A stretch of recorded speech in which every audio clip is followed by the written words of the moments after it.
showing you the transition between walking to heel really nicely on the lead to how to start walking to heel off the lead. Hi, my name's Charlie Thorburn. Welcome to Mordor Gun Dogs. On this video we've got a young dog who's here for a bit of training. He's called Finn and he's been here for about 3 weeks. He's been learning how to heel and sit and stay and retrieve and generally just be a nice little dog who's going to turn out to become a family dog who's also a gun dog. We've done a few videos in the past on how to walk to heel on a lead, and I know a lot of people really struggle with that, and all I can say to them is Rome wasn't built in a day. It does take time and it does take consistency, and you've got to, once you commit to teaching your dog to walk to heel on a lead, you've got to make sure that that lead is never tight. You can't be standing at a gate with the lead tight. You can't be shutting the back of the car with the lead tight. You can't be talking to one of your friends with the lead tight. You can't be holding the lead like that because you're just so used to holding the lead tight. Dogs are like any other animal, okay? If you put pressure on them, a force on them, they are going to try and counter it. If I walk up to Ian holding the camera and I start pushing him, he's naturally going to move his feet and adjust and not allow me to push him over. He's not just going to go, oh, timber, and fall over. If I try and pull a horse into the back of a lorry, it doesn't want to come, it digs its heel in. If I try and push a pig into a stall, it digs its heels in, it doesn't want to go.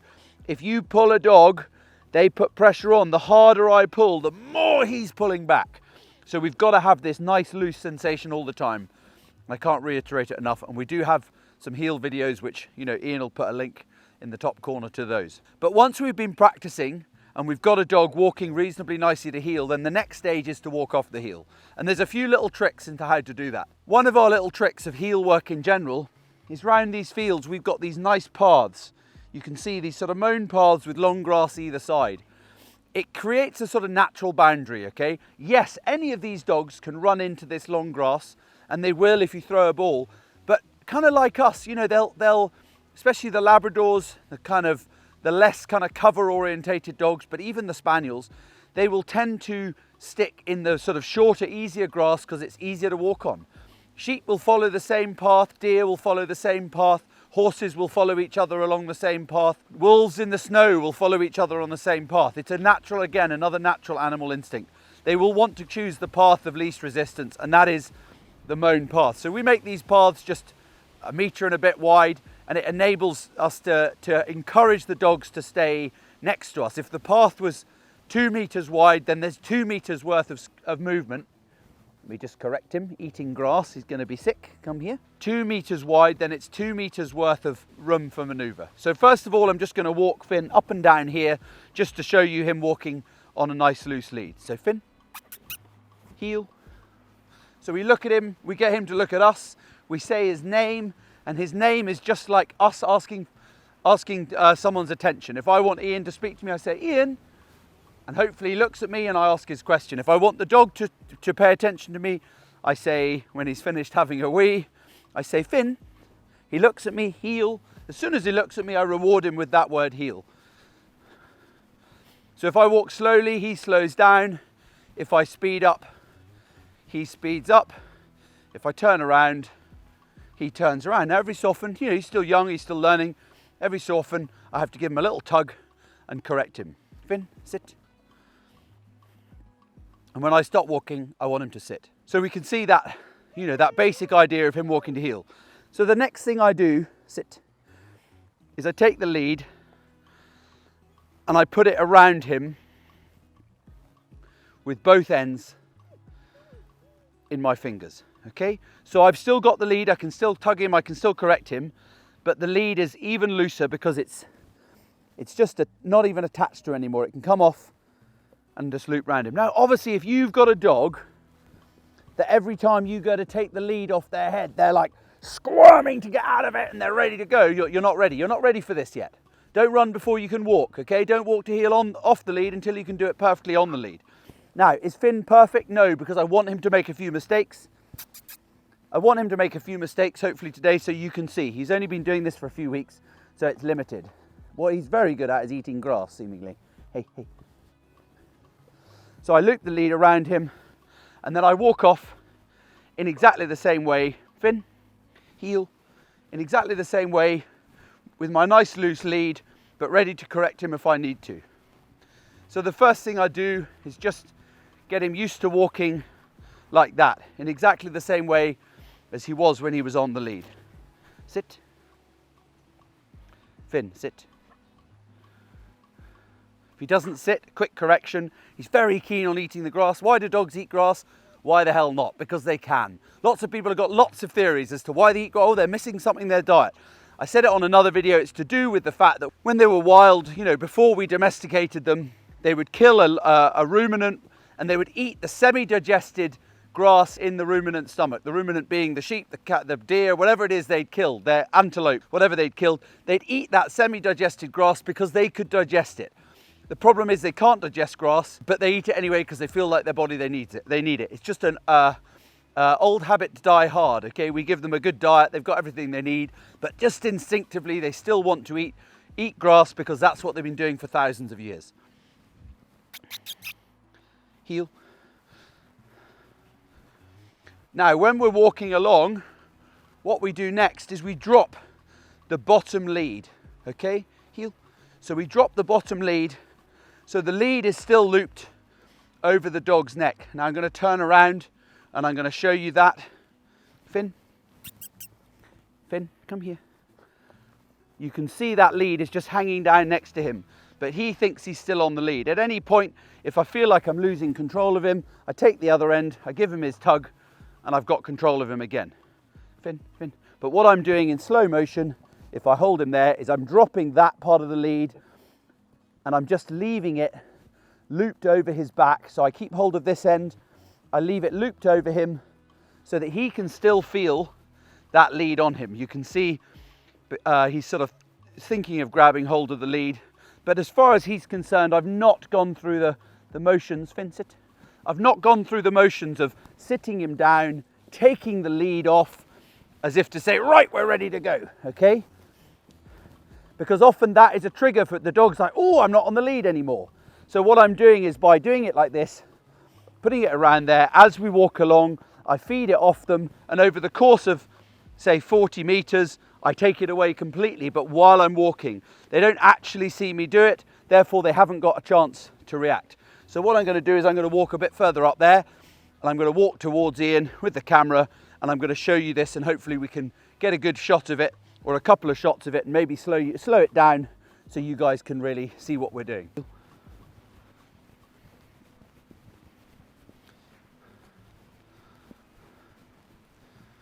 Heel, hey, heel.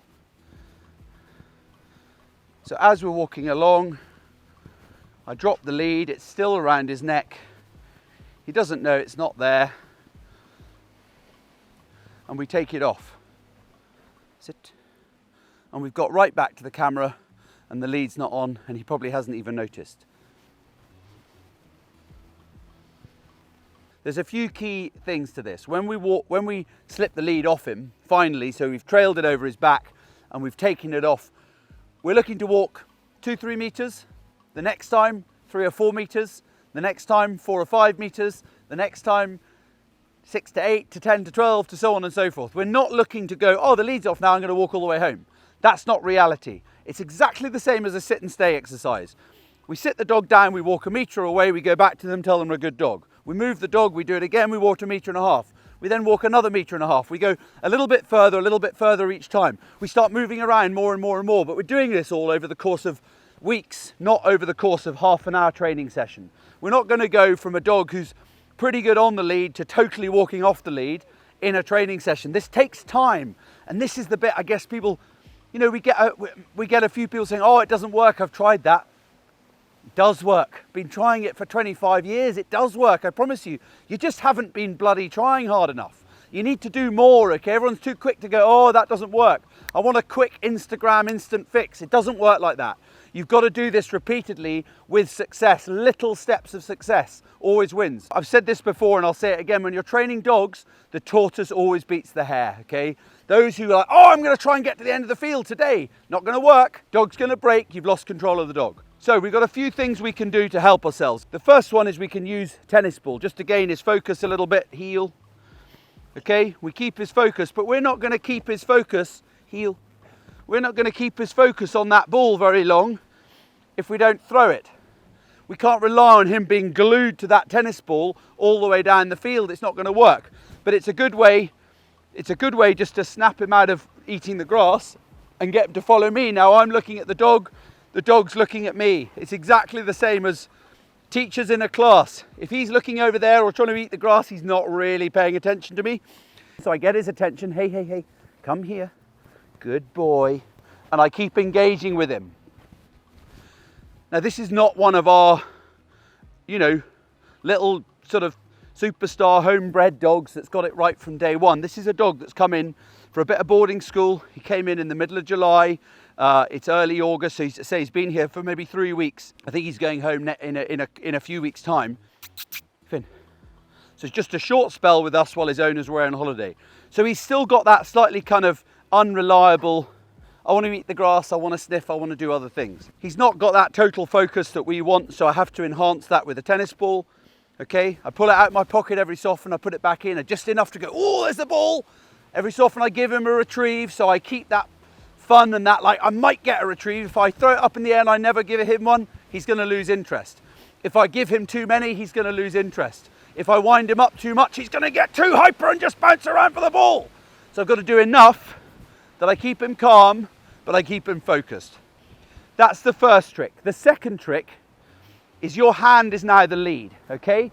So as I walk along, my hand is here. As he goes ahead, I tap him on the bottom and I get his attention. As I go along, I tap him, I get his attention. Sit. My hand is the lead. I'm drawing him towards me with my hand. So I'm ready to do something about it. I am not, and never will be, walking along with my hands in my pockets, looking up at the stars, wondering why my dog's just buggered off into the middle of the field. I'm here, I'm watching him, I'm engaging with him, so he's engaging back with me, heel. So when he loses his focus on me, I can lean towards him, tap him on the chest, tap him on the bum, tap him on the head, it doesn't really matter, just anything to get his attention back again. Sit. Oh dear, you got a problem down there, big guy. Couple of other little things. If he's not really focused on me and not listening to me on the lead, he's not going to do it off the lead. I've said this over and over again, and I will say this forever. If they're not doing it on the lead, they're not going to do it off the lead. So don't try and do this until you've got a really nice dog who walks really successfully on the lead. Secondly, where we're at with him is walking really nicely on the lead past other dogs, past the ducks, past the people, past the cars, past all the things. We've kind of reached his limit of distractions here on our farm, so we're ready to take him to the town and things and get more distractions. But when I start training him to do off the lead, I'm in the middle of a field with nobody around.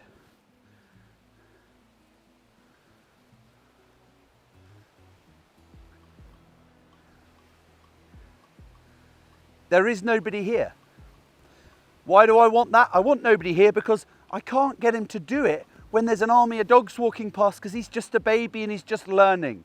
Okay, we do it with no distractions at all, and as soon as I see another dog or another person or something happen, I get that lead back on him and I get back into control again.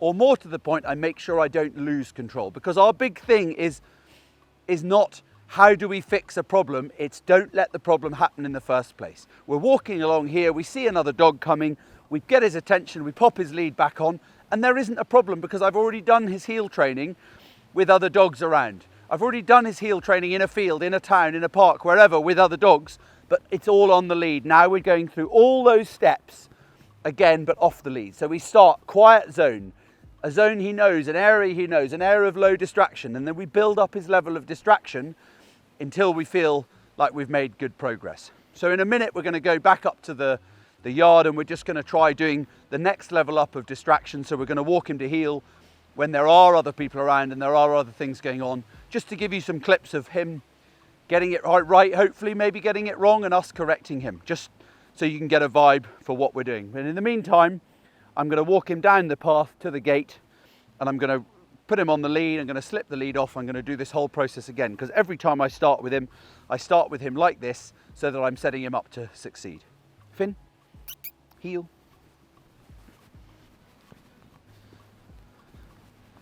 Heel.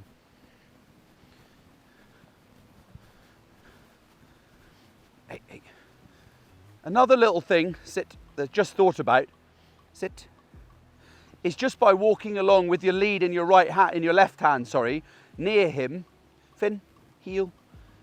It's there, he sort of senses it, he can feel it knocking against him every so often. Again, it's lulling him into that false sense of security that he's still on the lead. Again, just then he sniffed a bit of grass, so I used my hand, I got his attention, and I kept him moving with me, heel. I'm watching the dog all the time, sit.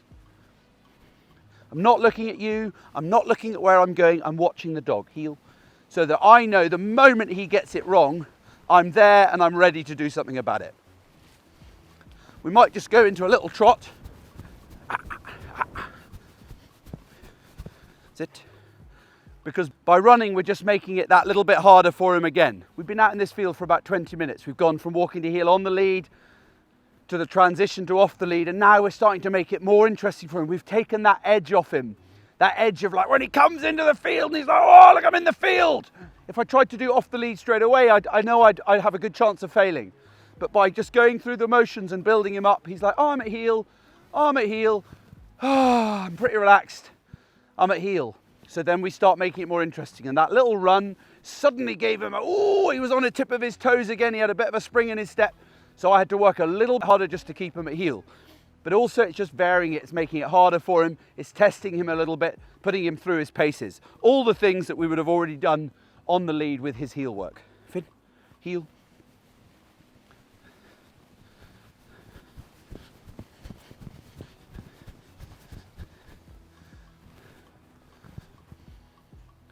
Sit, heel.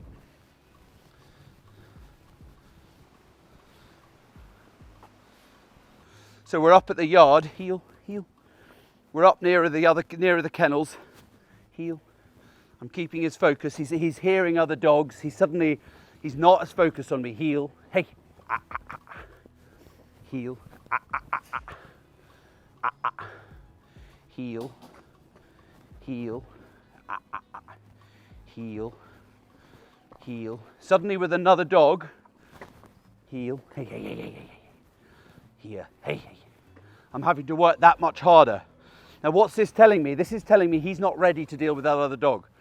He's happy on the lead. Look, on the lead, no problem. Good as gold. Nike's walking up and down. Now I've got the advantage here of I've got Nike who she's one of our trained dogs, she's not even looking. If Ash comes back past with her off the lead, it's not going to make any difference to her whatsoever. And you can see him totally self-restraining. I'm just barely gently touching that lead. But as soon as I take the lead off, heel, heel, it's just I'm having to work a bit harder to keep his focus, maybe get the ball out. And you see, that would be a good opportunity for me to use the ball because the distraction suddenly is, oh, there's a pretty black Labrador girl, oh, I quite want to see her.